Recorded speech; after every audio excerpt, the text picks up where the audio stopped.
Hey guys, welcome to the KFO Fishing with Gramps a live show mashup tonight. Gramps, we're trying a new thing tonight. Yeah, we are. I was jamming to the tunes. I I know, seen right? that running in the background the whole time. I almost forgot the countdown because I was reading everybody's back and forth. Oh man. This So is this awesome. This is a great new feature from StreamYard we're playing with tonight, being able to stream to both of our channels at the same time with integrated chat so we can see everything from you guys all in one place. This is really slick. I'm glad you brought this up. Hey, you know what? I got lucky. I actually was reading some of the emails they're sending out. I was like, hey, who do I want to do this with? I was like, no other than JT. I knew you'd be up for it. And you were. You text, you're like, let's go. Here we go. Let's do it. So, yeah. Hey, if we're going to try out something new, may as well do it together and learn together. And this is awesome so far. It's worked in perfectly. Yeah. So I'm pumped about tonight. We kind of briefly talked about what we want to talk about. Of course, we want to, the Knucklehead Bass Fishing Series is in motion for you. Mine starts in next month. And so want to kind of download on everybody kind of what that's about if you haven't heard about it and answer any questions and really kind of lean into this because it is already kind of taken off and we're really early on. So excited about that. Fishing with JT and I, we got our drones license recently, so we're going to talk about that a little bit. Why we got it, the ridiculousness behind it, and I know you're at the Bassmaster Classic, and there's all kinds of things we can get ourselves into. But this is an interactive show, so we of course want to take comments from everybody else. JT, what are some things you wanted to chat about tonight? Oh, we can do a little recap on the classic. That was interesting. It's funny because I've been a life member for forever, it seems like, and this is the first one that my brother and I ever went to. We figure, hey, it's 5 hours away. How could we not go? So, you talk about having an adventure there. Obviously, we're in spring for, you and I being in the Midwest. We can talk about we're finally getting out on the water. I think you've been out a little bit. I finally got out for the first time with Freedom Squad this last weekend. So, we can cover even into some of that too. It's just, there's all kinds of goodies we can talk about. Picked it up. I like it. Well, here before we kick off, always love to give credit where credit's due. A lot of times these shows don't happen without our sponsors. So, JT, you want to go first? Like, I know who yours is because it's everywhere, everywhere. And you do a good Obviously, job. And we they do a know good that job for Fishing with you. Gramps is sponsored by American Legacy Fishing Company. It's my favorite place to get rods, reels. They have a great trade-in program. So if you're looking to upgrade, maybe you got your tax check back and you're wanting to kind of move some of your older stuff off, you can trade that in and apply it towards credit plus some to, get new stuff from, American Legacy Fishing, which is one of the top online retailers. And also playing on that, they have a great used program. I don't think there's been anybody that I've met so far that hasn't bought a used product from American Legacy Fishing and said, I don't think anybody's ever fished with this. Because apparently, whenever they take the trade ins and stuff that people review and send in for trade ins, they basically return it back to factory, like it's brand new out of the box. Wow. And it's a great way to save some money if you're fishing more on a budget too. So, yeah, proud to say that American Legacy Fishing was my first partner with Fishing with Gramps, and I'm a lifelong customer, just bar none. They're south of me in Evansville, Indiana, and can't say enough great things about them. They let me play with all kinds of goodies, so it's a real pleasure working with such a great company. Yeah, awesome. I know that my sponsor, as you guys notice, right behind both of our heads, you'll see maps. These are from usrivermaps.com.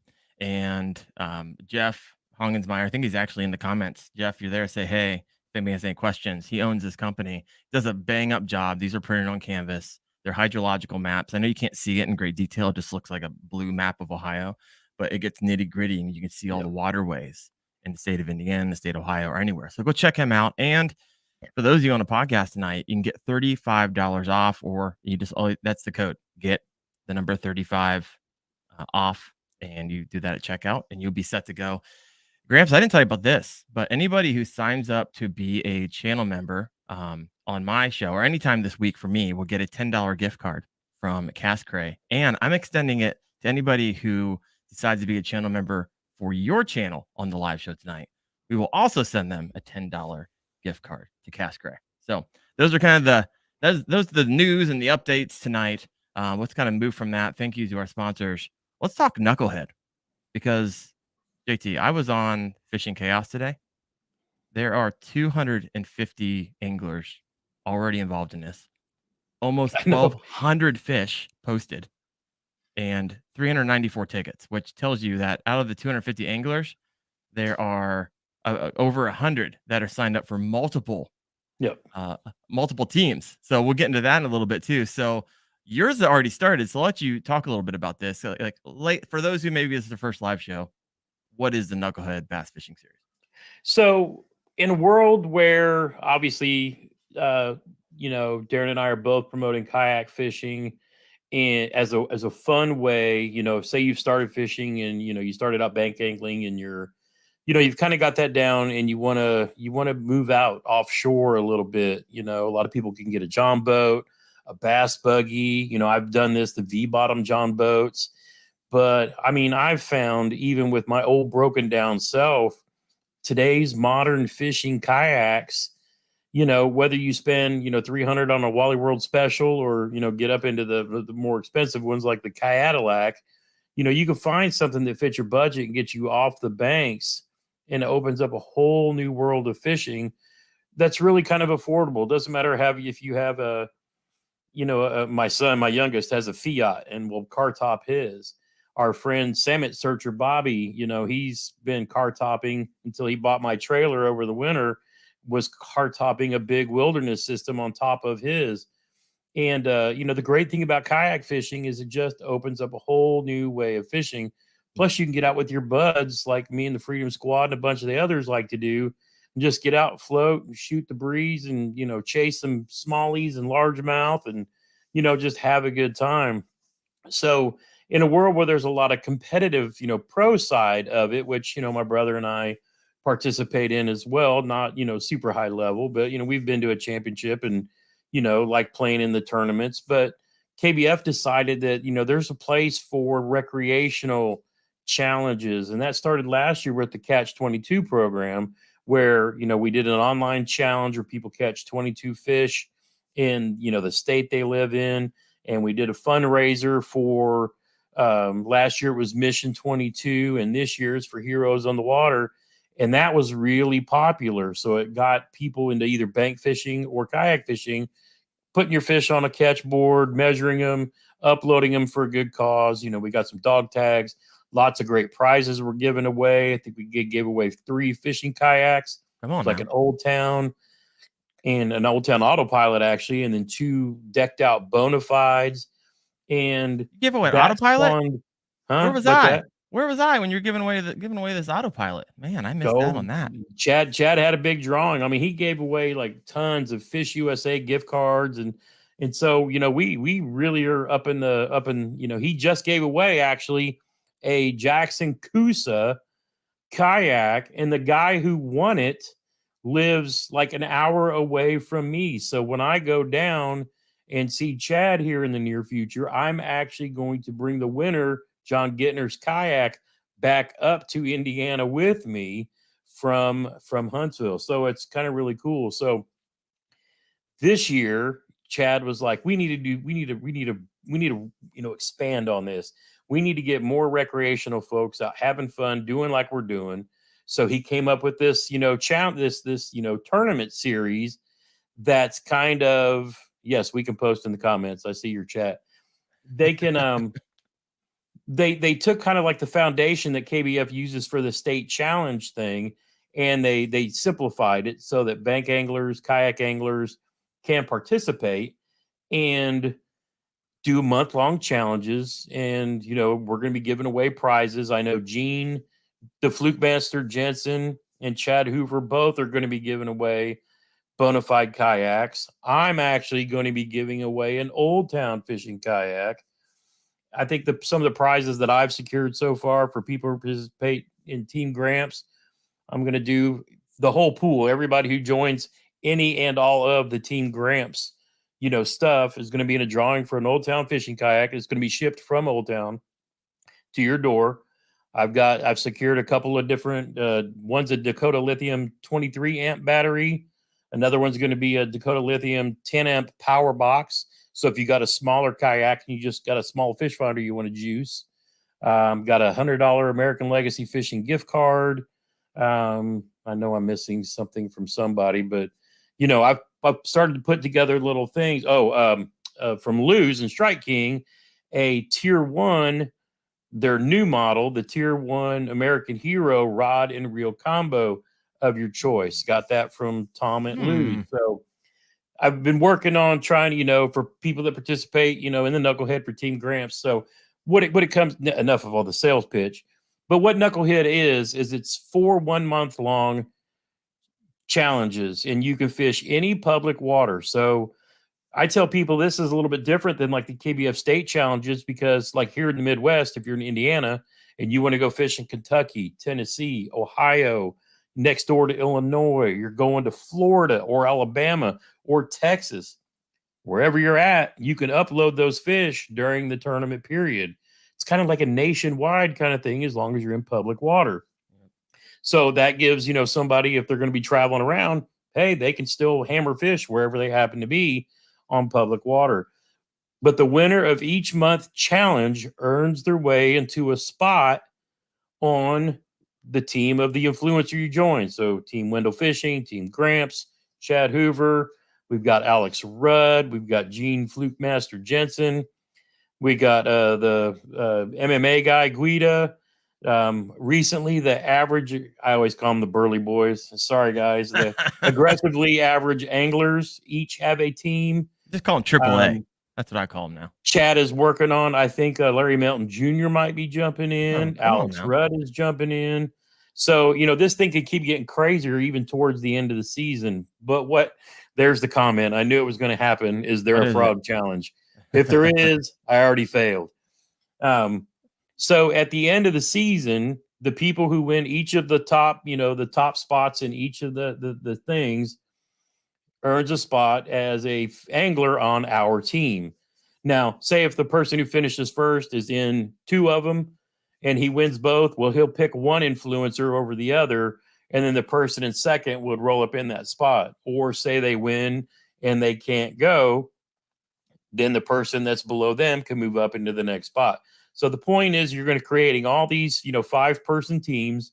We're going to gather on Veterans Day weekend at KBF headquarters, and we're going to have what we're calling the Heroes Cup. This year, everybody is fishing for a charity of their choosing.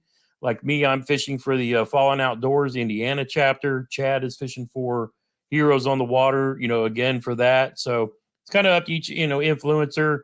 I know like Alex Rudd's into the cancer research thing. The Burley guys have done things for autism anglers, things like that.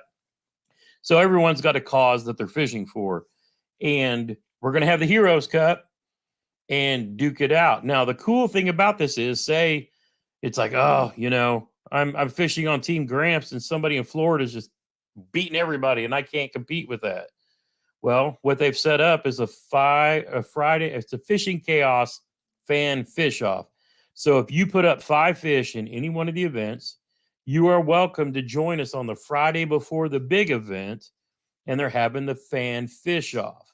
And everybody, buys their way in. I think it's a $50 entry fee. Yep. Half of that pot goes back to whoever wins, that event, and the other half goes to the bigger pot for the Heroes Cup. And then the top 5 in that tournament create their own team. So then you will then have the shot at knocking off all the creators. So we think that's a really fun way to kind of get everybody involved. Even if you don't win, there's going to be chances at all kinds of good prizes. That each of the anglers, everybody's putting together bait packages and things like that. And, just all kinds of goodies too. But again, it's for a good cause at the end. Like I said, they're going to split it up. So if you win the Heroes Cup, your team wins the $10,000 pot to split. So if you're the 5-man team, you split that 5 ways. If you're on me or, Darren's thing and we knock Chad off and win, then we don't get a cut of that. You guys split the $10K 4 ways. So it's going to be really fun. It's only a $15 buy-in fee. For example, to compare, the KBF monthly state challenges are $50. So these at only $15 is a great, cheap, inexpensive way to get in, get you a ticket, and put 5 fish on the board. Even if you don't win, you can still come down there and join us. We're going to be on Gunnersville in the fall. Wheeler on the fall. It's Mm, all right there. There's so mm. many big bass that come out of down there. And I'm going to be going down and shooting a little promo footage with Chad the week after next. So maybe he can help me catch this frogfish that I need to end this streak. And everybody in my channel will rejoice. And then I'll give away a whole bag of frogs that I will never throw again. Love it. Hey, you're giving it to Chad on your promo video. I saw that. Okay. Army versus Navy, baby. Hey, you clown him a little bit. You got his the classic, by the way. You had me rolling when you pulled his video of him getting stuck in his line. You heard what he said. I don't have a snowball's chance in Arizona. You think you're going to get away? I'm right here. I'll be clapping back. I feel bad for him because if he wins, he gets no credit because it's his home lake, and if he loses, he hears He's about going to it get from all the crap. so he's a no-win situation. It doesn't matter. It doesn't matter. So that's Yeah, gonna be but great. I think it's a great thing. It's a great cause. I think it's going to really help. I think it's really going to help a lot of people find their way into a kayak for the first time and enjoy it. And you and I are all about that. You've been doing kayak content. I'm going to be starting doing, you know, it's all going to be about the kayaks from now on. I'm going to be Selling your starting boat? my coming here in the very near future. It's going to be a very beginner how to find your first fishing kayak and go from there. Are you selling your boat? Uh-oh. Uh-oh. Man, Are you selling your boat? I might. I just so I just sold my Harley Davidson, my pride and joy Oh, that man. I spent less time on than the boat. It's next. But I don't know. I've got the boat for now. I say I'm going to keep it to take my sons and the grandbabes fishing, but I can always go rent a pontoon later if I wanted to. So You could have a fleet of fishing kayaks in your garage. If it's that's not up kind on of the what I'm. wall, Yeah. it's coming. I'm calling it. You're gonna do it. Here, we got a bunch of comments here. Let me see. Elizabeth, I purchased another 4 tickets for next month. Awesome. Cooler lid. Seems like yesterday we are talking about don't test out the Autobot 120 if you're not ready to buy one. It's what we got Yeah. here. Kyle Turner. My practice starts tomorrow for Team Wendell. My man. I love it. One Kush one. When does Team Wendell start? So mine starts next month. So it starts in May. I'm doing a May, June, July, and August. Um, JT, if you guys want to hop on team this month, like you got to, the weather's looking fine this week. So I know Saturday, a lot of us are going to be getting out in the water, Oh yeah. at least up here in the Midwest. And so if Yeah, you want to and the hop on other the thing team is you now, can join any team at any point in the thing. So if you think it's not like KBF rules where you have to be signed up on April 1, it's it's April 11th. You can sign up tonight and start fishing and uploading team to, fish to any team that you want to give your show, is it aluminum? If not, how much would you let it go for? Yeah, Brandon, my boat, just go back to last winter when I did all the walkthrough and reviews on it. It's a low 1675 fishing machine, and it's got hummingbirds on it, and it's ready to fish. it's ready to sell. That's what it is. Hey, oh, we didn't mention this. Maybe we did, but I want to reiterate a little bit. If you like, hey, I want to fish on 2 teams. You want to fish on my team and fishing with the Rams. You can do so in the same month. So I know you Yeah, mentioned that a little bit, but just wanted to you can if you're independently wealthy, you can sign up for all of them. yep. So you can do whatever you want to do there. Thomas Pot said, very cool for sure getting a knucklehead next month. My man. RJM, I feel bad for you, brother. Just think Oh, look I'm who's the in the poor chat. guy judging all the fish. That's the saddest thing I've ever heard. You're not going down? He's got to go down. He's got to go down. I don't know. All right. Already Old Town Angler. At least I qualified to fish the event the day before. That's right. Fan fish off. No matter what, if you want to hang out with everybody for the weekend, come down for the fan fish off. So go and mark your calendars there. And Bowfin Junkie making fun of me over here. This is just orange juice, folks. Calm down, Bowfin. Bowfin, actually, we went fishing this past Friday and we nailed a few. So that was fun. It's kind of my first time out, getting some big ones there. All You right, so notice that's the King Knucklehead. Knucklehead is in the chat. Say what? The King Knucklehead is in the Oh, he chat. is. Let me He see heard us here. talking hashtag beat Chad. Yeah, speaking of participation trophies, there he is. You can sign up for any team you want. Any Chad, hop on, hop on. I'm gonna send you something. Hop on the show here. Come on over. I'll put you up on the screen. We'll chit chat a little bit. There you go. We'll have All some right. fun tonight. So my charity, we're talking charities. I work for Yeah. an organization called Prison Fellowship, and we have an incredible kind of ministry to children of incarcerated men and women. So I'll be fishing for Angel Tree Camping because I know growing up myself, love going to camp. A lot of times, what's for a lot of the kids to go fishing for the first time, and so I will be pushing funds that way out of those registrations costs. So thanks everybody for signing up for those bad boys. All right. Gramps, let's move along here real quick. We can come back to Knucklehead if Chad decides to show his face. We'll see what Yeah, happens. he said give him about 10 minutes and he'll pop in. Okay, so everyone arm yourself to smack talk when he hops back on here. So I was looking at something. I got a question for you. I'm not Yep. sure what I think about this. So I was watching Ben Milliken, which awesome, incredible angler. If you guys, I'm sure if you have a YouTube, he's popped up in your channel sometime. And I had to double take on a Facebook post that I saw of his. Now I don't know Ben. It's not about Ben because a lot of people were doing what I saw, but I've been wrestling with it ever since. So he was selling his fishing spots. Have you seen this? Hmm. So he was saying, "Hey, I caught double digits, and there was a ton more down where I was at." And he was selling the waypoints, what he caught them on, where he caught them, and the time of what he caught them. And it was $500 for that spot. I think it's called like fish spots or fishing tips or something like that. If anybody knows, oh, here it is, fishtips.com. So if you head over to fishtips.com, there's all kinds of guys and girls, I'm sure, who will sell you their fishing spot for a price.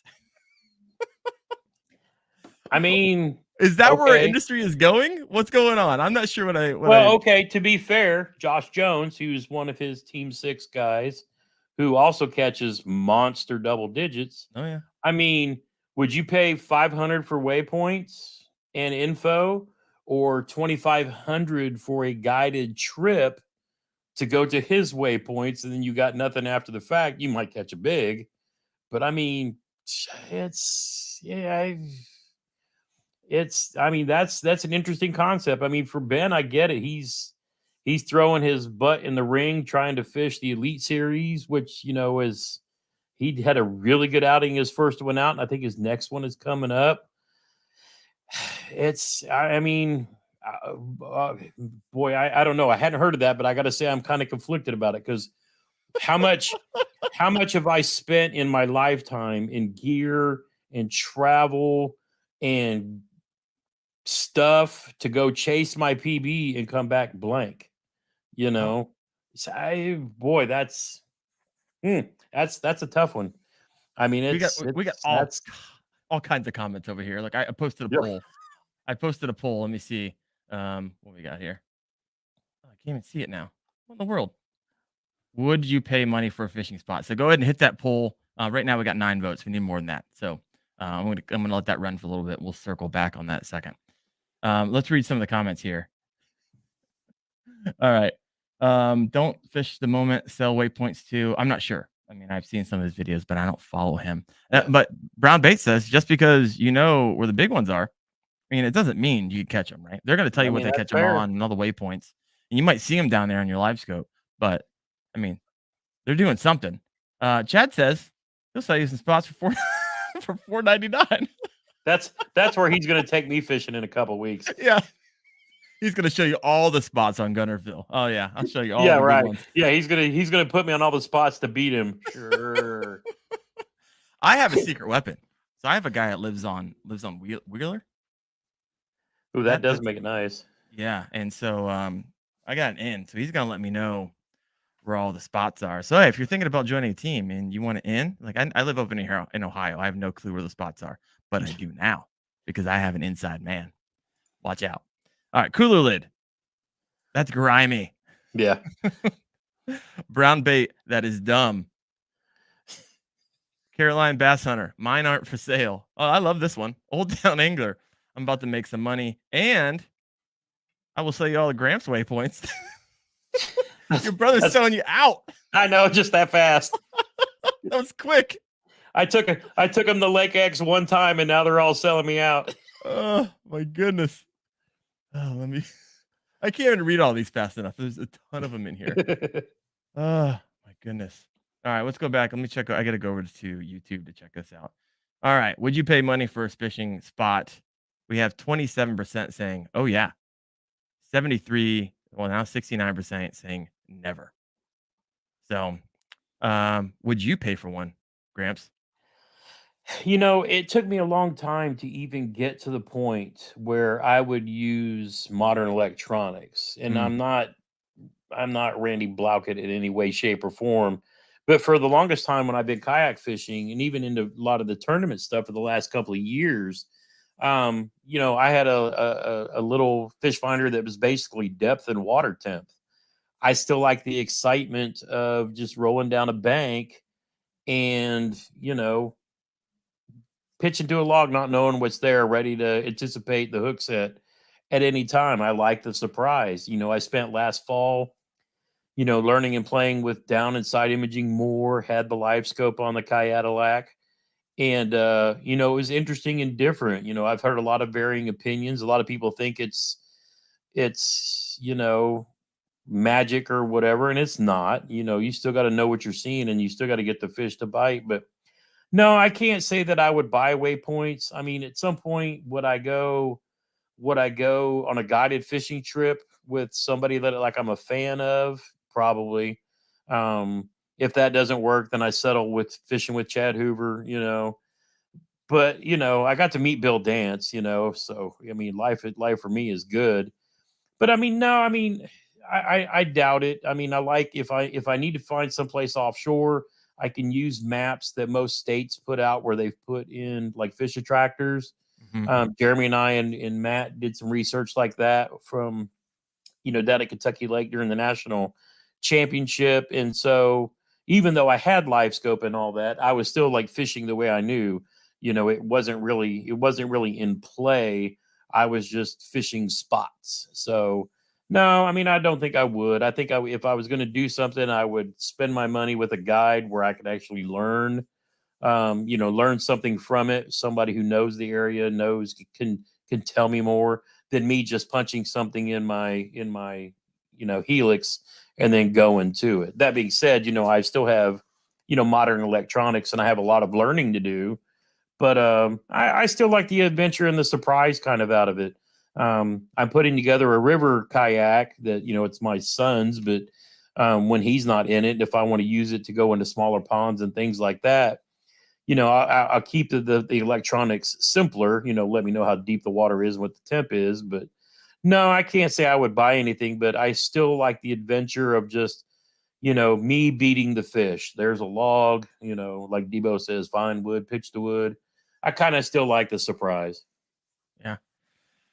I'm going to answer this. If you haven't answered yet, I know a lot of you have, but if you haven't answered yet, even if it's yes or no, even though the majority are like, no, I wouldn't. If you are a yes, I want to hear from you specifically and why. I'm kind of I'm on the fence, to be completely honest with you, because I mean, they're posting double digits. I've never caught a double digit. That'd be interesting. But the question is, you know, here, let's go over to these comments because I think it answers that for me. Um, I mean, here's Brown.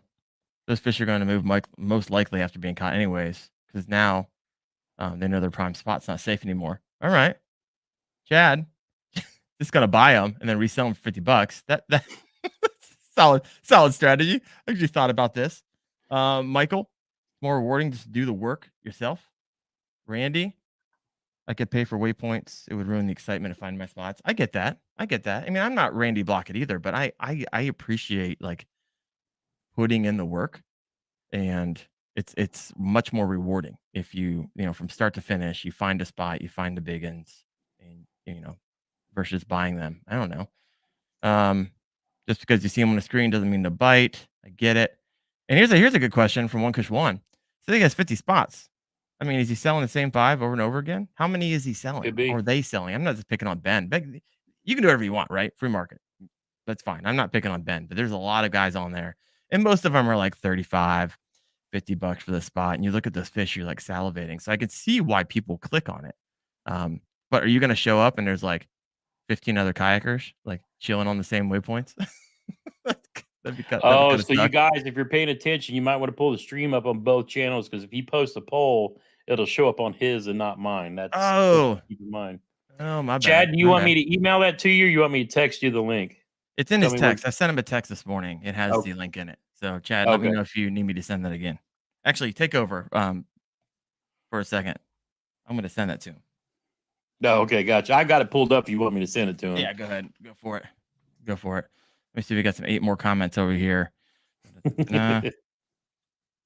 Bowfin Junkie says, for me, just starting out, I would love to get like a location of where I know I'll put fish in the boat. Later on down the road, it'd be definitely like to find my own spot. All right.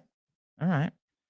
Um, this is also a solid point. Scott Hanneman, what's the guarantee that the fish are actually there, right? I can post up right now 100%. some rando spots on a lake, and if you don't catch them, like, are you gonna get a refund?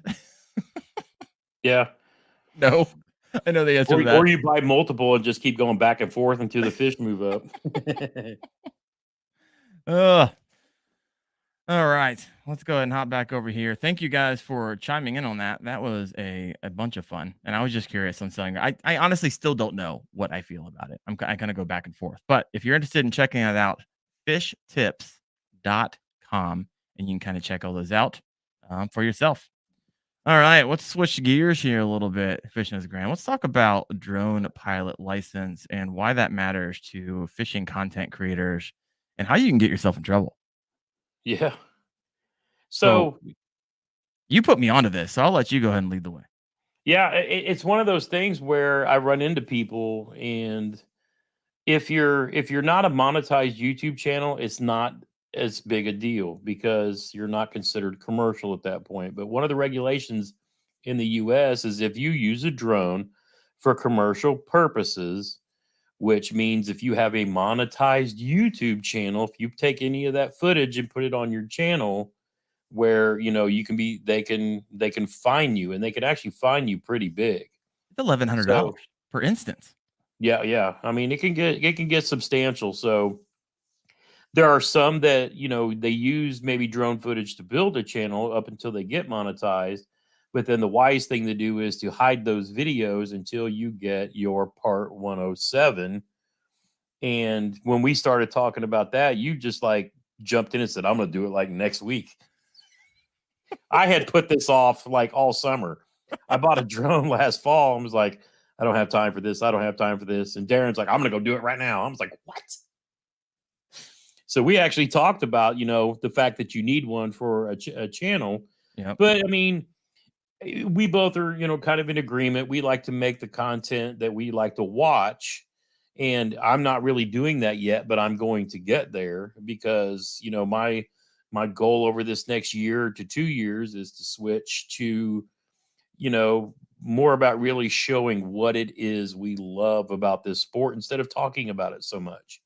Yeah. So being able to capture that footage, it's nice to look at. So something I really want to pay attention to and do for creating future content. But yeah, we talked about it, and then we started researching what it took to get the part 107. Oh my And gosh.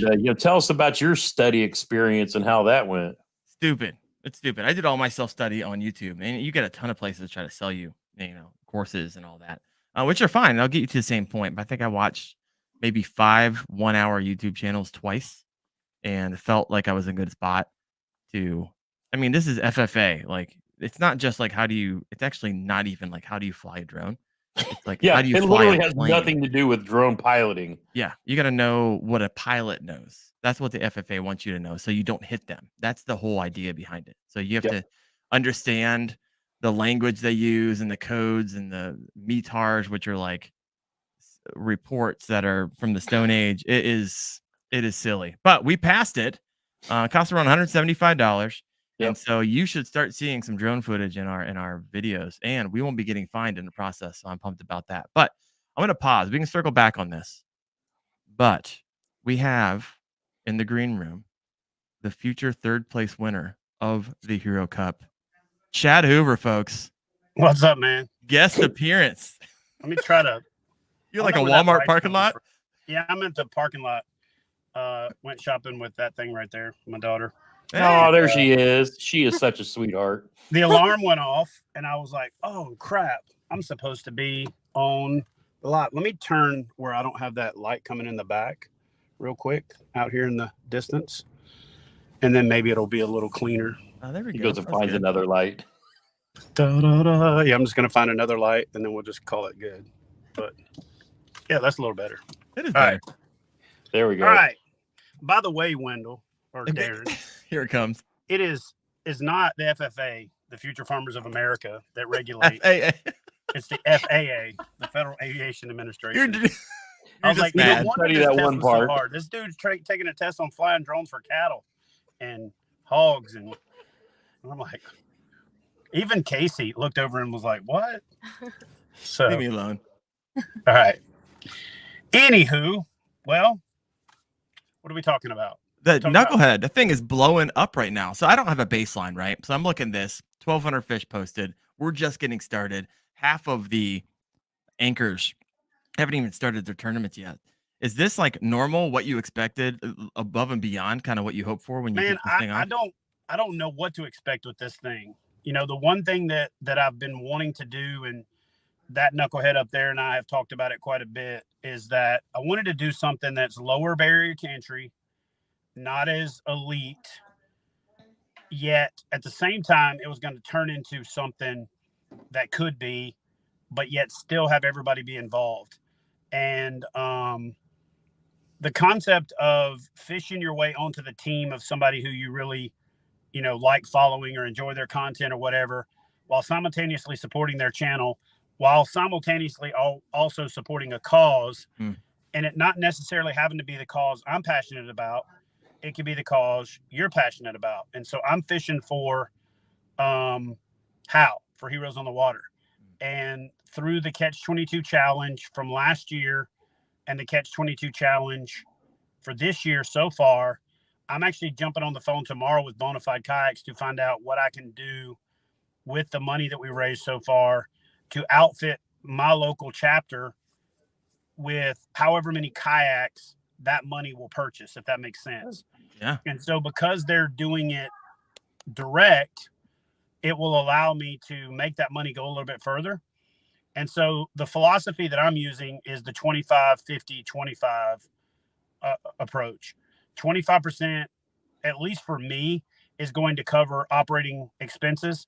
Now, I'm also the one putting up the $10,000 for the guaranteed prize until it exceeds that. We need about 250 premium memberships or about 450 ambassador memberships for that to make sense. And so we're hoping that the exposure from it gets more people to join KBF. That way we can do more for the community.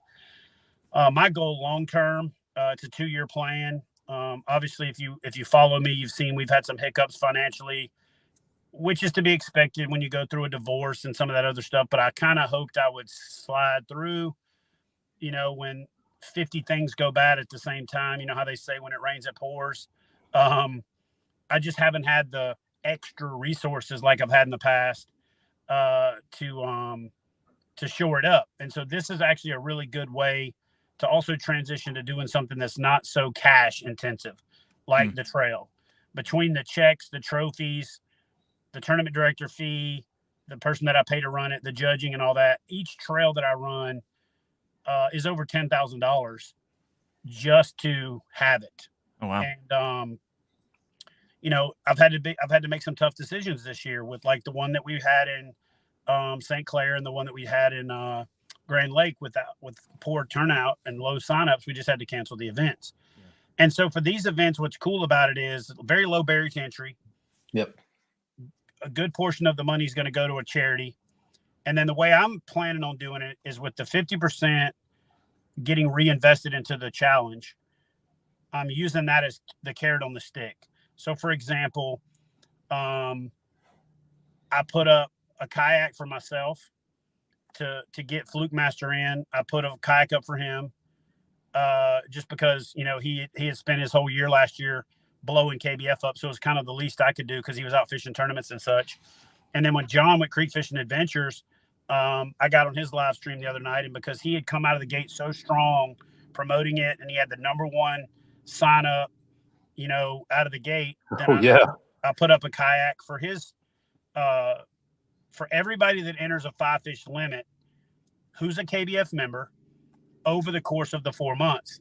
So for the folks that are out there going, well, I don't think I could win because it's nationwide and I can't compete with Florida, Texas, Alabama, Mississippi, whatever. You can still enter 5 fish, and you're eligible to come down to fish in the fan fish off.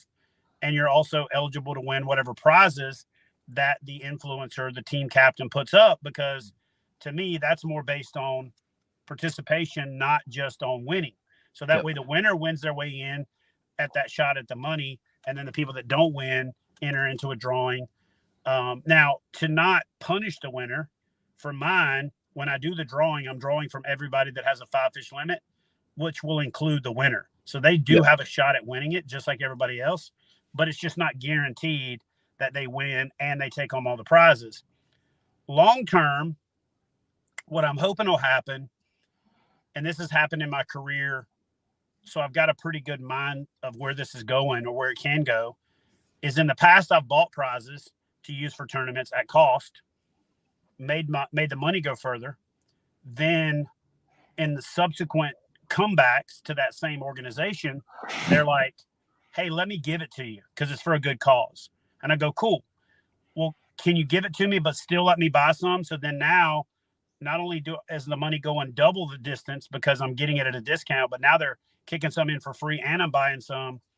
So then when you guys can do the same thing, when it's all said and done, you know, this thing should be $150,000, $200,000 worth of prizes being given away. I truly believe that we'll be in that 25 to 50K payout next year. And I think it's just something fun to grow on. And then the wild card is, if you enter 5 fish in any one, you're qualified to come down for the fan fish off and the top 5 anglers in that event. Now, remember, there's people that are leery about the whole, I can't compete against this person or that person. By just catching your 5 fish, which proves you know how the rules work, you know, you have the right measuring board, you know how to put your hand on the fish, you know where you can and can't, you know how to use the identifier, you got to make sure you have your PFD on, all those things. You're now qualified to come fish in the fan fish off. If you finish in the top 5, that's a new team. That new team now fishes against everybody else. Now think about it, guys. 5 people who come down and fish really well that day. And now that I know that you can do this, I might even be selling spots so that you can come down and fish in the fan fish off, you know, for like $1,200-$1,500. I'm not going to be cheap like Ben. And remind me to come back to that, because I think that's a slippery slope, and I've got some Randy Blockett-esque commentary on it. Okay. Not the way he does it. I actually almost did a YouTube video on the worst channel on YouTube, and I was going to call him out because he like contradicts himself so many times it drives me crazy to the point I can't even watch it. But that's squirrel. We're on I don't want to bash anybody either. But the cool thing about the deal is we're tying competition with camaraderie with charity. Yep. And I'm almost kicking myself for not having done this sooner, right? Because to me, it's almost the perfect formula. Obviously, we're going to have to tweak it. We're going to have to dial it in, manage it. But it's going to be interesting to see what happens when a couple of Elite Series pros jump in, when Clay Guida kicks off his marketing and promotion of it. He's got a huge following. And then obviously when all of us really double down and start pushing it, because now the water's thawing out everywhere. Now people are getting fired up about fishing. Now it's kind of, the momentum's going. I know there's going to be a friendly rivalry between Rudd and John, because they do that with everything that they do. I know there's going to be a friendly rivalry between, me and JT, because I don't really have to worry about Team Graham. So it's easy to play, to play fun. Heard that in the Army Navy game as well, didn't I? Because let's be real. He's never caught a fish on a frog. We're fishing 2 frog lakes. True. Big fact. If you follow him and you accept the fact that the guy hasn't caught a frog fish, you probably aren't that great of a fisherman either.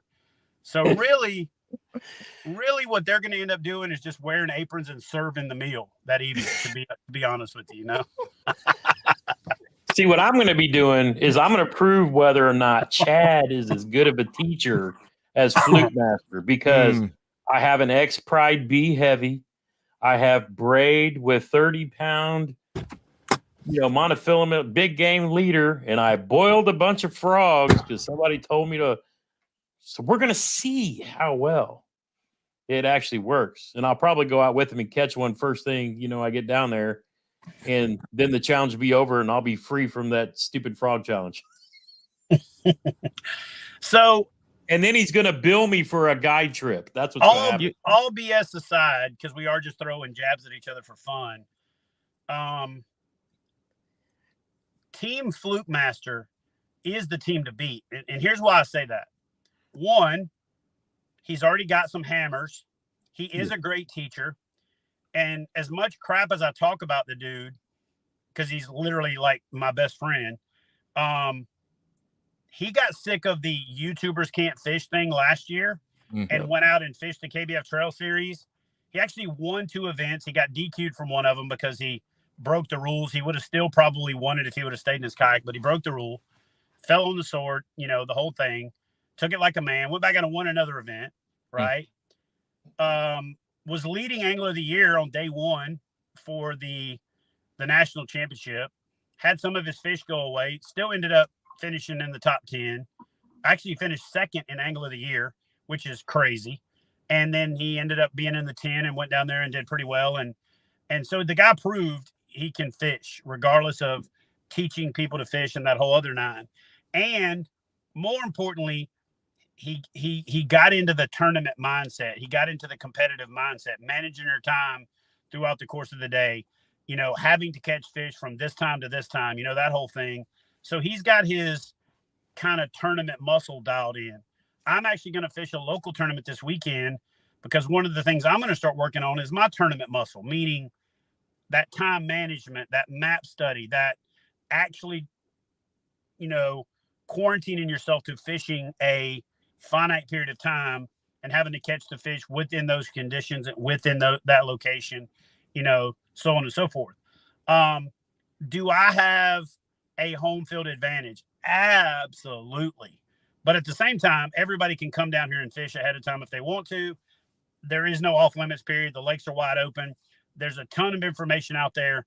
And more importantly, I'm going to be putting out pretty much nonstop content on how to fish Wheeler and how to fish Guntersville because I want people to be successful. I'm not going to be selling spots. I'm going to be posting them and just giving them away for free.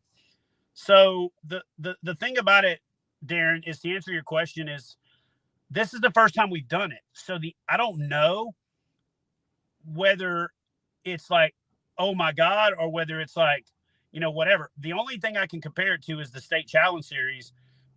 And like the most we've ever had in the state challenge series is around 750.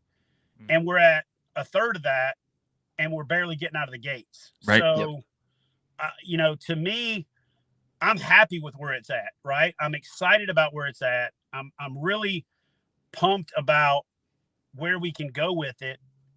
And I'm really excited about the charity component and the fact that you're fishing for more than just yourself. And so for me, my goal is to do the 25 for cover and operational costs, 25 directly to the charity, 50% reinvested back into the actual promotion of the event, both for myself and for other people. And then I would like to shrink that 50% to where I'm still putting out a bunch of prizes and a big carrot on the stick for those that are wanting to compete, but more going to the charity.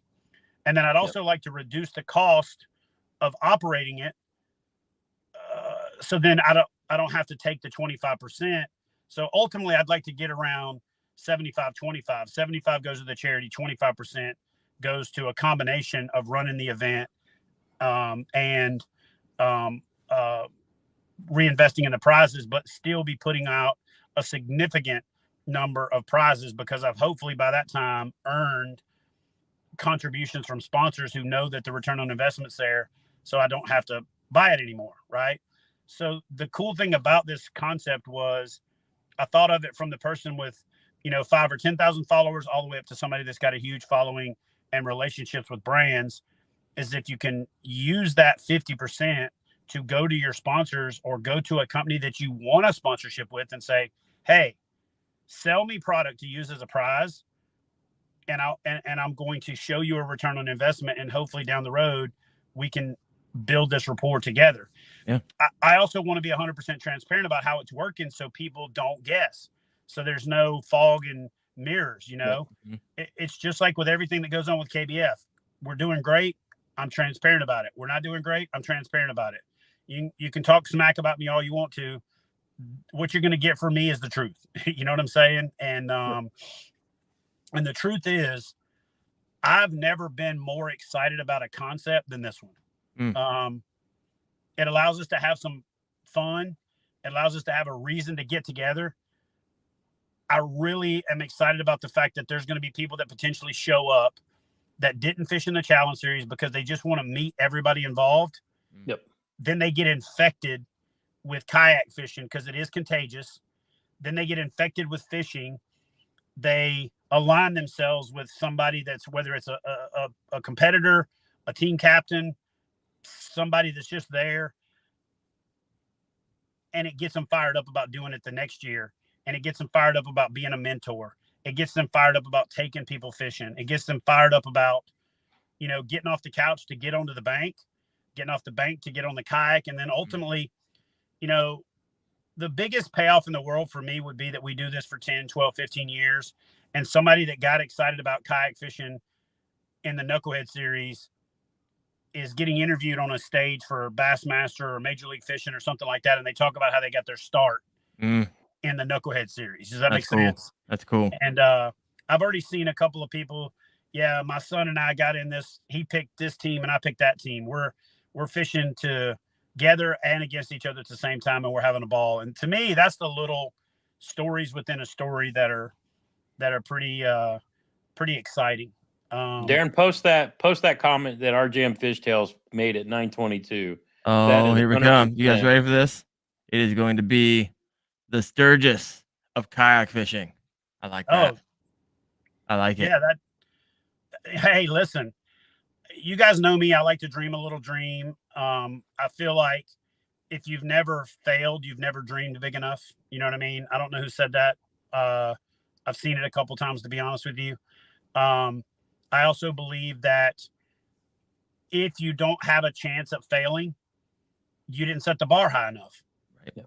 And too many people safety up in life and only want to do what's safe. I'm a country music fan. The song "The Dance" from Garth Brooks has changed 5 meanings for me since I got divorced. You know what I mean? Like, you hear that song when you're in that first phase of separation, you like turn it off because you don't even want to hear it. Then you get it, you hear it again, and it's tolerable. Then you hear it again, and it's almost like the Rocky theme. It gets you fired up. Like, yeah, you know what? It sucked. It didn't work out. I learned from it. I'm a better person because I went through it. Ding, ding. You know what I mean?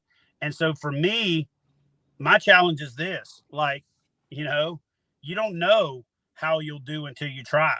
If you decide you can't win before you ever start, you can't. If you decide you're beat before you walk on the field, you are. You just are. And so for me, the cool thing about this thing is it gives you an opportunity. And the way I think people should look at it is to go out there and not fish against everybody else, but fish against yourself. I had a text conversation with a guy 2 days ago because somebody above him had an infraction and he was sending me the stuff. And I was like, all right, I'll take a look at it. And he was like, yeah, man, I just wanted to point it out. I didn't want it to get to the end and blah, blah, blah. And I went and looked at the leaderboard and I was like, oh, shoot. Yeah, if he loses that fish, that'll move you up. And he's like, yeah, but I don't want to win like that. And I was like, that is the best answer ever, you know, because the people that tear somebody down to get them DQ'd, to me, it's like, did you really win? You know, you know what I'm saying? Did you like really win if you just got the person above you DQ'd because they screwed up? They caught bigger fish than you. You could see it. Right.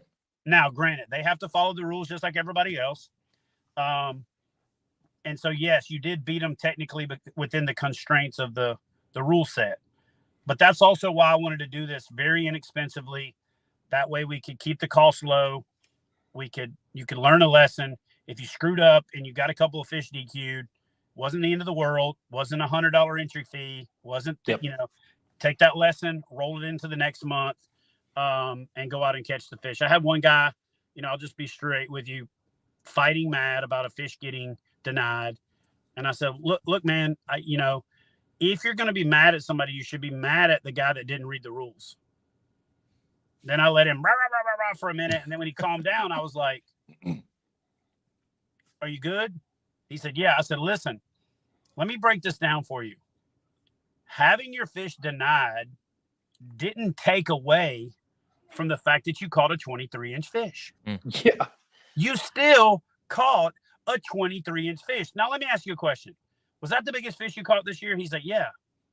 I was like, did you fish harder because you were in the knucklehead thing? He's like, yeah. I said, so just as much as it stings that you lost that fish because you didn't read the rules, you didn't have the identifier in the photo, blah, blah, blah, you still caught a 23-inch fish. And you caught it because you fished harder because you were in the knucklehead. Did you get your $15 worth? And he was like, damn, man, I didn't think about it like that. I'll tell you what, though, the thing that I'm looking forward to the most outside of the tournament, outside of all the prizes that are given away and people winning kayaks, is knowing what's going to happen after we're off the water, any of those evenings down there on Veterans Day weekend. People are going to be sitting around campsites, sharing stories, talking about fish lost, talking about monsters caught. Somebody's going to catch their PB. Somebody's going to lose their, all of those things that we hold and cherish, in this sport. But getting to sit around and share it with other people that whole weekend. And then when you go back to work on Monday or Tuesday, telling those stories of all of the cool new people you met, the great time you had, and the fact that they cannot wait to do it again next year. That, for me, I'm just amped and pumped and just so ready. And wait till they tell the story about when JT and Clay Guida did a wrestling match right in front of everybody. You know what I'm saying?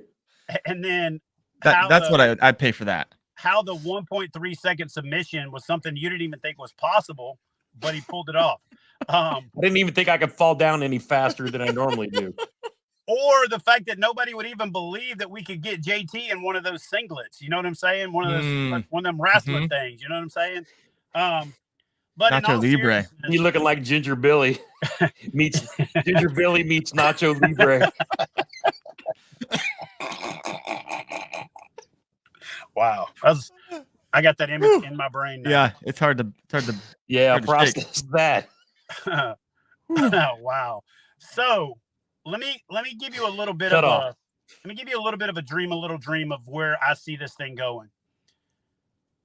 I've already had a couple of vendor sponsors say, hey, what's it going to cost to come to that event and set up a booth? I'm like, nothing. We're not getting a big sports complex or anything like that. It's going to be outside at a pavilion on the water. You can come set up for free. Oh, cool. So let me tell you guys that may not understand how the paddle sports industry works, why Veterans Day weekend is a good weekend. One, it's great fishing because it's not so cold that it's cold. It's not October, so it's not the doldrums. They are feeding up for that fall feed bag. It's the second spring. It really is, okay? unless you get some premature cold front, it's almost impossible to not have great fishing that weekend. But here's what's cool. The paddle sports industry somewhat resets in August, right after ICAST, when they introduced a new product. The season on paper starts over in August. You start pre-seasoning for the following year. So dealers are flushing out all their boats for the previous season, and they're bringing in the new boats for the next season. So the new stuff is out and the old stuff is discounted. And so what's cool about that time of year is we really have an opportunity long-term to turn it into like a pretty awesome gear swap at the same time, where brands show up to show off their new thing and blow out their old thing. And when I say brands, this is also rods, reels, lures, line, tackle. It's that perfect time of the year to get those smoking deals. It's that perfect time of year to get that transition. And there's no other trade shows going on. So it allows the vendors to send their reps, to bring their product, to do a demo day, to do all of those things, because it's just a good time of year. You know, the symbolic part of it, with it being Veterans Day, is great for me. And it's also one of those things where it's kind of the time of year I don't really want to be alone, being honest with you. It's one of those things that I've learned is a tough time for me. So being surrounded by a bunch of knuckleheads that are my extended family, selfishly, it's good for me. I also think it sets the tone for us to spend time with our extended family, to then kind of be the last blowout thing before you spend the holidays with your blood family, your real family, or whatever you want to call it. And so the timing of it's, in my opinion, it's almost perfect. It's already a 3-day weekend for most people. So it also limits the amount of time that you may necessarily have to take off work and all that other stuff. But I envision there being really good representation from brands down the road. I envision there being a really good seminar series that we can do. You know what I'm saying? Because long-term, I want this to be a 2-day event, to where you fish the first day and it's kind of the knockout round, and the top 50% of teams move on to day 2. And the teams that get knocked out do seminars and a meet and greet, kind of like the guys that don't make the Bassmaster Classic are at the expo on Friday and Saturday while the other guys are out fishing. Yep. Kind of do that thing. And then just turn it into, one of those things that's just more and more fun for the anglers, for the fans, for the influencers or the team captains themselves, because we don't really have a good opportunity to say, I see it in the comments all the time, dude, I'd love to meet you one day and shake your hand and all this other stuff. And I'm not saying this to sound, conceited or pretentious or any of that. It sucks for me when I see that, because I'm like, yeah, I'd like to meet you knuckleheads too, right? So this is the perfect opportunity to do that. It's the perfect opportunity. And all of us, like a lot of us, we know each other virtually.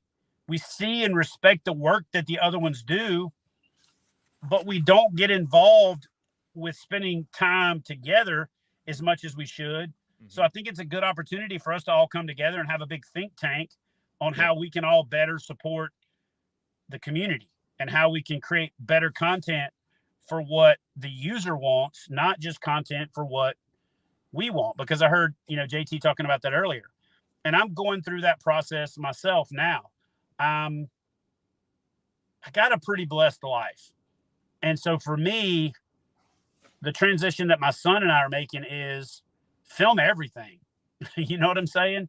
Yep. Because there's a cool factor to damn near everything that I get to do.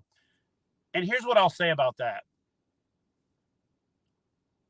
Other than the recent financial struggles that I've had because of the divorce and people not paying and all that other stuff, I've been very successful in a hobby. Like, I took what I love to do and made it my profession. And I hope that's inspirational to people to say there is a path. I've heard this stuff for years, some celebrity or some whatever on, some interview, like, I don't know, Joe Rogan podcast or something, like, you could be anything you want to be if you set your mind to it. That's actual bullshit, right? Like, I can't be a male model. I can't be a singer. You can't be a singer if you don't got a great voice. Okay. You can't be a model if you don't got the right look. I don't care how hard you work out. How you got to have certain things that are just, that are there. Right. But you can be something awesome. You can be something amazing if you believe in yourself. And I have suffered from too much belief in myself at times. I've suffered in an overconfidence to the point that I've painted myself into a corner at times. I've not recognized what was wrong with me when I was needing help mentally and not having the courage to say it when I should have, to say, you can also be somebody who's been successful and then need help, right? And so for me, I really love the fact that the batch of people that we're putting together are people who have inspired people on different scales, on different levels, but together, think about what we can do. Think about how we can move the needle. And so when people ask me, why do you do what you do? It took a long time to be able to articulate it. Because let's be real, when you first start doing it, you're like, why am I doing this? Why am I staying up to 2:00 in the morning to edit a video to share my secret with somebody else? And let's be real, the first 6, 7, 8 years you do it, you don't make anything. It is rough, but we do it for the feedback. We do it for the affirmation from the person that we inspire to do it. And so that's not selfless either. That's selfish in certain cases because you're doing it to get that feedback to affirm that what you're doing is helping people. And I can tell you this, when I was in the military, the best I ever became at a subject is when I had to teach it. Yep. And you can be the best subject matter expert in the world, but you won't be the best subject matter expert you can be until they make you teach it. Because once you start teaching it, once you go out there and you make a declaration, you're going out on a limb and saying, this is it. In the video I just did, 3 ways to level up your kayak fishing. People are like, what about a motor or a depth finder or this or that? I'm like, that's the one you thought of. I'm trying to give you 3 things that you can do to level up your kayak fishing that you might not have thought of.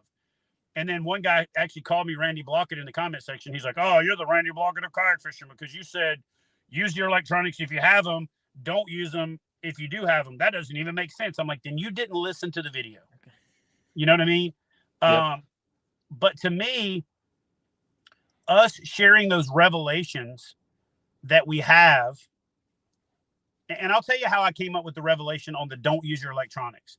I got so good at using electronics for a period of time that if I didn't see a fish on a graph, I didn't even cast. And I remember one time I was easing down this grass line and I was looking, I was doing my thing. And I had found these 3, 4, and 5 and 6 pounders and was laying the smack down. And this kid paddles up to me, 20 years old. I'm 35, paddles up to me and he's like, hey man, I don't have a depth finder, man. What do you think I should do? I said, well, you can line up with this grass line right here because you can see it go from light to dark. I said, or you can go over there by the bank and just kind of fish the laydowns and stuff that you can do intuitively. And he was like, okay, cool. I think I'll do that. What would you throw? I said, well, the water's kind of cold. They haven't moved up shallow yet, but the ones that are cold, are shallow, are going to be a little bit more lethargic. It's off peak. Here, man, throw a spinnerbait. I said, throw a spinnerbait. He's like, I don't got one. I was like, here. I gave the guy 2 spinnerbaits. This little bastard goes over there, second cast, 9 pounder. And I was like, you know what? I just sit here and gave this kid the advice on what I would do if I wasn't a slave to staring at this screen. So staring at that screen had handicapped me. Yep. Right? Because I wasn't paying attention to all the variables. I wasn't taking the comprehensive fishing into play. And I pretty much didn't even want to cast unless I saw them on the graph. Right. So that's the analogy that I made. If you don't have a graph, add it because it's going to help you find things you couldn't find. But if you do have one, spend some time without it. Turn it off. Go to standby. Fish intuitively. Dude, I drive around right now on Gunnersville, and it literally looks like we're having a moment of silence on the lake because everybody's got their head down. They ain't even looking where they're fishing. You know what I'm saying? And, I think we're going to have a kayak. We're going to have a fishing tech neck problem over the next 20 years because these dudes are just fixed on their grass.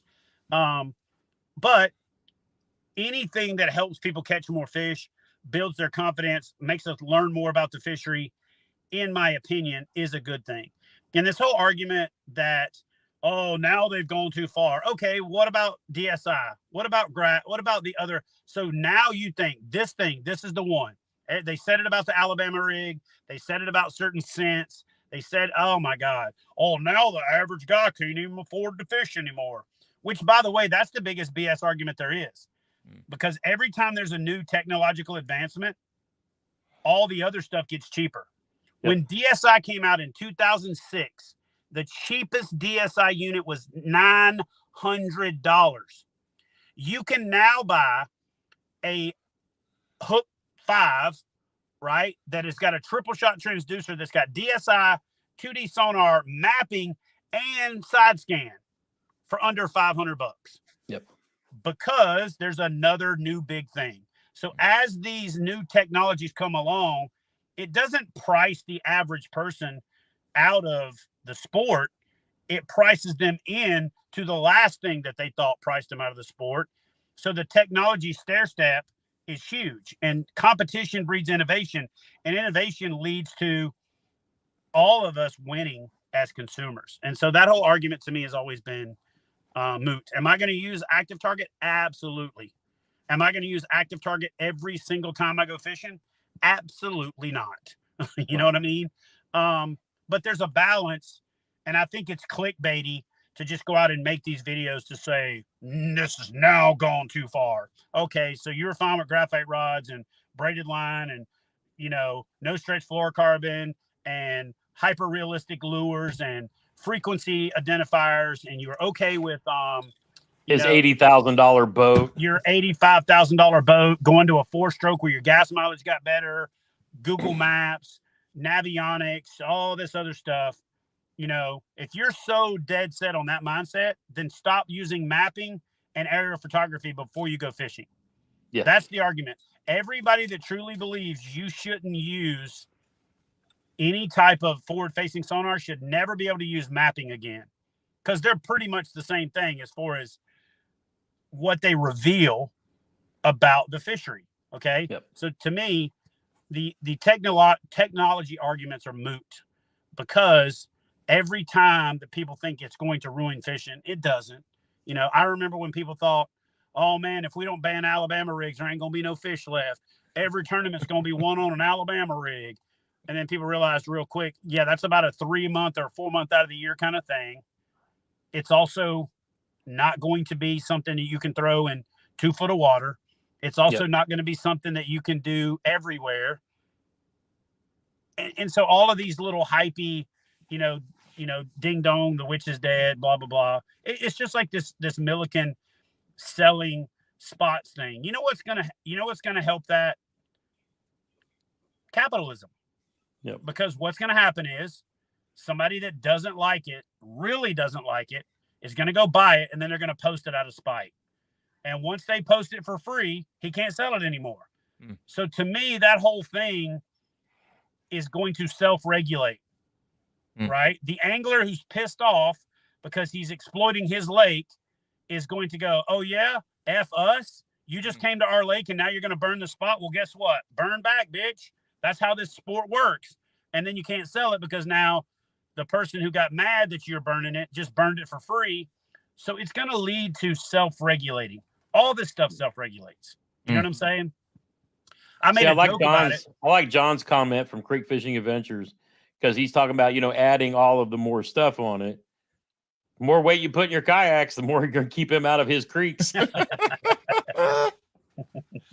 I love it. Yep. So anyway, I could talk about this stuff all night long because I love it. But listen, I appreciate you guys having the conversation about the Knuklhed thing. To answer your question, Darren, I went around my elbow to get to my back pocket. it's the thing that I'm more excited about than anything I've been a part of yet. Mm. And it's not mine, it's ours. You know what I'm saying? And yeah, man, I'm pumped. But here's what I can say to the folks that are watching. If you're on either of these teams up here, you better come with your hammer cocked, because I am not going to let the guys that fish on my team, that work their butt off, that earn their way on. Justin Faircloth won that first challenge for me. Jason Starley won it for Gene. They both had 113 inches. Here's the other thing you guys have to realize. This is going to be an absolute spectacle of fishing. Think about it like this. You're putting together 5 team members of people. Both the weakest link on the damn team might be the captain, because these other guys are running a gauntlet to get there. But when you take the knowledge base that most of the captains have, combine that with 4 people who are absolute hammers, I'm going to tell you what my team and I are going to do. We're going to have Zoom calls for once a week for a month leading up to the event, doing map study and doing app study and talking about the situation that's going on the fishery and all that other stuff. And I suspect that everybody else is going to be doing the same thing. You know what I'm saying? But when you consider that you're going to have 4 people that won monthly events that put up big numbers, combined with each other, pooling their collective strengths and going out on 2 world-class fisheries, bro, this is going to be a donkey fest. That's all I want to see is a bunch of monster fish. I mean, I can't imagine what it's going to be like that time of the year. Just and you know what I've never done in kayak fishing? I watch these videos of, like, I watched Van Dam one time. I was at the Classic and they had kind of given me like a little VIP area because one of my sponsors was a big sponsor of Bassmaster. And so I got to go in the production room where all the screens are. And they cut away from Van Dam because he had to use the bathroom. And so what he had to do to use the bathroom is shut the camera off. He had to have a Bassmaster boat come in and hold his spot. He had to run 15 minutes or 1,500 yards away, take a piss, and then run back and then start fishing again because he had this flotilla of boats following him. So he couldn't just, whip it out, and he didn't have the little tent like some of the guys have pulled off or whatever. But here's what I'm going to say. This is the first event where I actually think we should encourage folks. Hey, you fished the fan fish off and you didn't make it in the top 10 or the top 5. You fished all year and you didn't make it. You never even fished the Knucklehead series. Come to the meet and greet. But more importantly, meet us at the boat ramp and go follow, fish, post on social media. Be courteous, and we'll have a brief about it. Don't get in their way. Don't pull into their spot after they do, because they might circle back to it. But how damn cool would it be for us to have an audience on the water? Oh, yeah. People watching, whipping their phones out and live streaming and taking photos, and it turning into an absolute spectacle for what we're doing, and giving these guys that win this thing are going to be household names in kayak fishing the first year. Over the course of years, it's going to be like, a star maker potential thing, because, you get 3 or 4 million followers combined amongst all the team captains, and we're all promoting each other, and we're all going to have to do a congratulatory video to the team that won it, because then we're going to turn around and throw the gauntlet down and say, I'm coming for next year right out of the gate. Oh, yeah. But you're going to be celebrating that team win across all the platforms. And so you win that event, I'll put it to you this way. I'm going to lobby for every person that makes it on my team to be sponsored, that will have a lifetime benefit for them after this event, because I'm going to be in their corner lobbying for them. I'm going to be taking them to my sponsors and saying, hey, these are my team members. These guys have earned a spot. We went down to Guntersville. We finished first. We won by 16 inches. Second closest team didn't even have a chance. These guys need to be supported. You know what I'm saying? I'm going to bring them under my wing and teach them how to do social media better, how to do the things that even haven't been doing as well as I need to be, and I'm doubling down on this year. But like, we're all going to, the rising tides are going to raise all ships because we're all promoting each other. You know what I'm saying? And you know, I just think it's awesome that we've got this spectrum of different types of people. I've already seen people pop up in my comments and say, only here because of Wendell Fishing, letting you know you're going to lose. And they, Yeah, didn't saw even know, that. they didn't even know who I was before we Who was started. that? Who's my best friend? And so it's like, this is exactly why this is happening. Is so we can cross-pollinate our audiences, you know? Yeah. So Chad, question for you. Yeah. Do you, I mean, the teams we have now, I know you just launched probably 4 extra teams. Is this going to get any larger? Yes. Or so you're adding teams as we go? Yes. Is there a cap? There is, but there's potential exceptions if like the right person comes along. We're at 9 now. I'd like to settle around 12 to 15. Okay. You know, and then kind of progressively add more in subsequent years to get around that 25 mark. I think kind of much more than that, it gets a little bit too much, you know? So we just added Clay Guida, Alex Rudd Fishing, Jeff and Paul from the Aggressively Average Anglers. They did individual teams. So they're going to have like a team within a team kind of thing going on. Yeah. You know, and I'll tell you who I'm talking to because I'm going to call them out. So John Cruz is on the fence just because of the time of year. Mike Iaconelli is on the fence because he's got to make sure that the time is available. So you guys go light up John Cruz's comment section on all of his YouTube videos and all of his social platforms. Go tell Ike that he's scared because it's out of a kayak and he has to have like, he only takes that kayak down off the top of his truck like 2-3 times a year. And so this would be like a 25% increase in the number of times that he fishes out of it.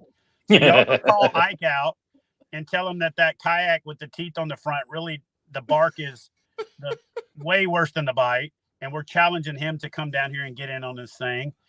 And I talked to Fat Cat Newton the other day, so he's considering it. Oh, that'd be fun. And we've got a few other, you know, surprises up our sleeve. Clay Guida is going to call out another UFC fighter who's in camp right now. By the way, Clay's in camp. So you guys go light his social media up and say, hey, man, when are you going to start posting about this fish? Oh, he's gone. I think we ran his stone dry. There he is. Oh, he's back. Sorry about that. Somebody tried to call me. But yeah, Clay is in camp right now. He's got a fight. And as soon as he's done with the fight, he's coming in full bore. Clay's going to call out a couple of the UFC fighters that have called themselves the best fishermen in the UFC. You know, Gilbert Gillespie, you know, Michael Vick. I think he's even going to call out Chad Mendez, you know, who I'm actually friends with him as well, or, you know, acquainted with him as well. Not as good of friends with him as I am with Clay. I've actually fished with Clay several times, and his family stayed at my house. I've stayed at his house, that whole thing. And the dude is just a good dude, and he's actually a really good angler. So any luck with our guys over in Texas? What's that? Any luck with our guys over in Texas? So one of the guys that we reached out to is in the middle of a charity that he does this month every April, and didn't want to be distracted from it because that's his sole focus for the month of April. And I respect that. So he's going to let me know early on. One other guy just committed. So Mr. Larry Melton Jr. That's who I was asking. Is on board. He actually committed last week. I've just got to figure out what he wants his team name to be, what months he wants, all that kind of stuff. He and I are going to actually try to get together next week or the week after that and fish because we both are in Alabama. Yeah, he and I talked about it at the Classic, so I was hoping he was going to finalize and come in. He's in. I'm still waiting on Brandon Mays. Brandon Mays is that bass fishing dude, the world's tallest kayak fisherman. He does autism awareness every April. That's his thing. We're not going to mess with that at all. And so he's going to just think it over and let me know. Tyler Real Fishing was in down to the fact that he got married last year. He's in the middle of buying a house. He's just got so many life things that are going on right now that he basically is like, look, let me get past all this stuff. I'm in next year. But I do have a call out because all these other people we've already talked to. Okay. But there is a guy that I talked to at the Classic. He always talks a good game about everything until it's time to deliver, and then he goes back and goes dark on you. So we played phone tag the other day. He texted me, hey, I'm on the water. I'll call you when I get off the water. Then we played phone tag again. But I'm just going to call him out publicly because he's probably not going to do it because he's scared. He gets in a kayak like once or twice a year to get the kayak clickbait, and then he gets back in his bass boat. And that's Noah Piscatelli from Kicking Their Bass TV. Oh, so yeah. You guys head over to Noah's comment section. I think he's so bougie now that he don't even read his comments, so he might not see it. But if you guys hit him up on, let's see if this Mock Nation can step up and get behind their boy, because it would be cool. Y'all could all have color coordinated rods with matching handles, and you can make like neon green laces to go in your shoes that would go together with all your different colored stuff. And he could get you flat brims that are signed on the side. I mean, think about a little team of Noahs that all go to the gym together, and they all come in with a t-shirt that's one size too small, and then they all match. Dude, that would be such a cool team. So y'all do me a favor. I just want to hang out with his dad. Y'all go head over to Kicking Their Bass TV's channel, get in his comment section, fire him up, and see if he's like talking smack or if he's going to jump in and play the game, you know? So, so that's my call for the night. The rest of them, we've already talked. They're considering it. They're looking at all their things that are commitments that they've got and all that good stuff. But Noah, I'm calling you out, bro. Let's see what you got. You know, you talk about grinding and making some really cool, videos, throwing the top water up in the air and it's hovering before you reel it back in and some of that other stuff. Let's see about actually captaining a team and coming down here and seeing what you got, baby. Woo. Let's see. Jay Wood has a question about what days the actual Hero Cup is. Saturday. So that he knows when to put his leave in. So go ahead. Saturday is the Hero Cup. Actual Veterans Day, November 11th. November 10th, that Friday, is the fan fish off. Yep. That is going to be a 50-50 fan fish off. There'll be a relatively small entry fee, $50, something like that. 50% of that's going to be paid out. 50% of it's going to go into the Hero Cup to pay out second and third place teams. So that way there's more people that can win money. And so, yeah, I'll just call it. It'll be $50 entry fee, 50% paid out to the team or to the top five that win. And then 50% will be paid out to that'll go into the Hero Cup to on pay top out of the 10,000. Yeah, on top of the 10,000 to pay out second and third place. And so just for fat numbers, the top five members will split the money 5 ways. The 50%, the other 50% that goes into the thing will be 60-40. 60% of that money will go to second place, 40% will go to third place. That's how we're gonna That's how we're gonna do it. That'll work. And then we just build it from there. You know what I'm saying? And like if you think about it, we've got a bunch of followers.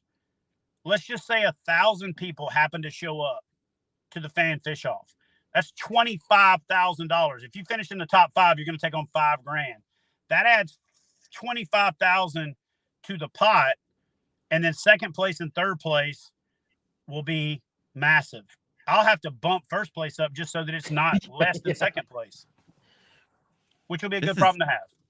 This is getting bigger than I thought it was going to be. I didn't realize you're adding all these teams. Has this not been the best StreamYard test ever? Heck yeah. We're literally testing out StreamYard's new feature of being able to dual stream. So we're live on my channel, his channel, my Facebook, his probably, and we're doing it all as a joint thing where we're all in one StreamYard session, but connecting all of these channels together at the same time. He noticed it was a new feature and said, hey, let's do a mashup. And this has probably been one of the best lives we've done all year. This has been awesome. Sweet. I like it. We got to do it. both groups of knuckleheads then for both All of the y'all. knuckleheads. Oh yeah. Oh yeah. I mean, half the people when we were starting to sing up was like, who's Wendell Fishing? If you read the comments early on, like, who is this guy? I'm here for JT. Ugh. Now they're calling us out, Team Graybeards. Yeah. Team Graybeards for the win. Yes, sir. Yeah, it happens.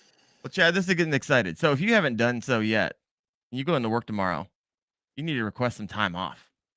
That's the first thing you do when you wake up. I requested my time. I am ready to go. I am pumped. I actually even signed up for all 4 months because I want to get into the fun starting in May, June, July, and August. So you will see me fishing against you. And it's my goal to take first, meaning that second place will actually be the person who makes the team. So I'm going to have fun. I'm going to be in there with you. Hopefully, I think I've seen John in his team as well, and I'm sure you'll see those popping in. But Chad, thank you for your time. We're a little bit over, so I'm gonna let you get going because I know you got your daughter is probably like giving you the eyes right now, like, "Hey, I'm tired." She's already punched me in the ribs 3 times. Went to Home Goods, did some shopping, came back, and yeah. Kyle just said he just might quit his job.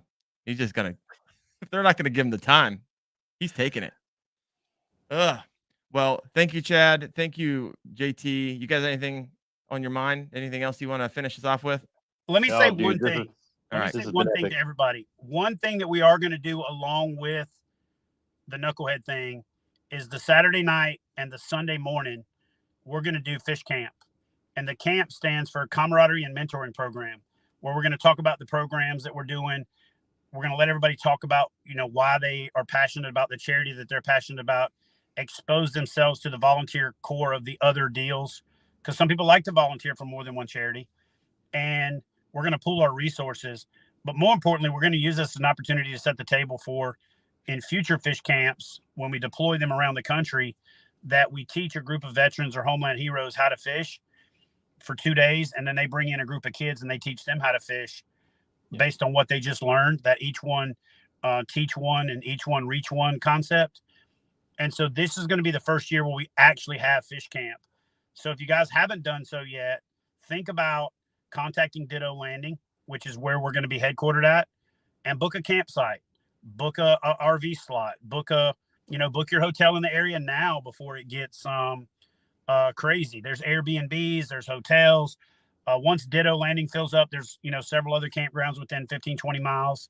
But you're going to want to be at Ditto if you can, because it's right there. Well, everything will be within walking distance or pretty close to it. And I'm going to try to make it fun. I've got a country singer who came down, and we spent some time together the other day talking about something he's working on. I kind of give him a walkthrough with a bunch of different kayaks because he's getting into kayak fishing. He made the same mistake everybody else makes. He bought like a $400 kayak from Academy and was like, the seat sucks, the foot pedals suck, this sucks, my legs are straight, all this other stuff. And I'm like, dude, just drive down from Nashville. I'll walk you through 15 different boats, let you put them on the water if you want to. He left there with a decision on what boat he wanted. And he's clearing his schedule right now. And I'm probably going to call him out next for the Catch 22 challenge to get involved, to get his name on it, to help us share it with his social media, and to jump in and anchor a team on the Knucklehead thing, because he's got a huge following and he can actually fish. And so, the criteria for this thing is you can have a huge following, but if you can't fish, nobody wants to win their way on your team just to carry you. You know what I'm saying? JT's our only charity case, and that's just because we got to respect our elders. You know what I'm saying? Somebody's got to be the oldest. Love it. Last question, Chad. This one comes in from Lost and Tackle. What place does your daughter think you'll place in the Knucklehead? Casey, what place do you think Team Chad is going to be in the Knucklehead Bass Fishing Challenge? Well, if you're not first, you're last. Boom! Did you hear what she said? If you're not first, you're last.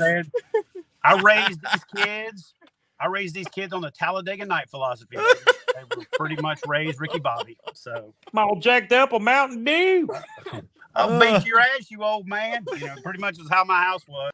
If you ain't first, you're last. So I can have this thing go all night, but we're gonna close it down. We'll have to circle back on this. This is a whole lot of fun. Chad, we'll get your live show. We'll do all 3, and we'll get this we'll get people on it. So thanks for your time, Chad. JT, thank you guys. We'll see you. Thanks for having JT, me. when?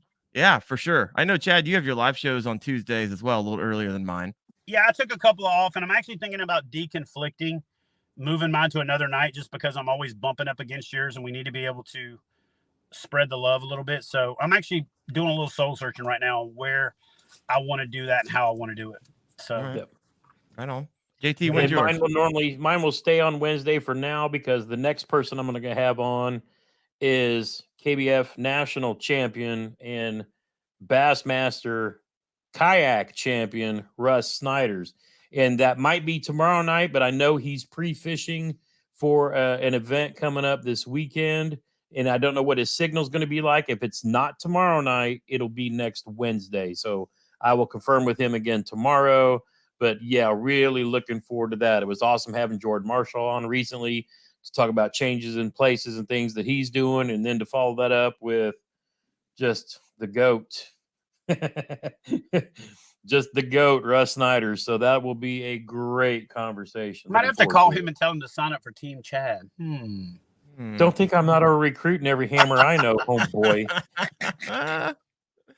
All right. Just being real with you guys, I'm not recruiting any of the competition hammers. I'm hoping that this becomes one of those things where just you're organically, people just kind of rise to the top, you know. I want to see everybody have a shot, and you know, I'm excited watching, you know, some people I know. I fished with Liz down in Florida when I was visiting my daughter over Christmas, and to see her, you know, sitting in second place right now, that keeps me pumped up, knowing that somebody that wanted to meet me and come fish with me while I was down in Florida when it was 29 degrees is actually in there, and then is right there on the top of the leaderboard. So I'm pulling for everybody in Team Cramps, and I can't wait to see what the teams look like when we get done with all this. It's going to be awesome.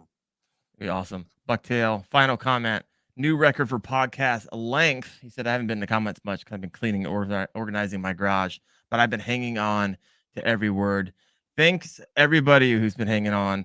Hour and 42. This has been a blast. I know I've loved it. Guys, I'll be on next Tuesday. I got Kayak Angler Magazine on the live show next Tuesday at 8:30. Got Rick Burnley going to be joining us. So thank you, Chad. Thank you, JT. Thank you all listeners out there. We'll see you later.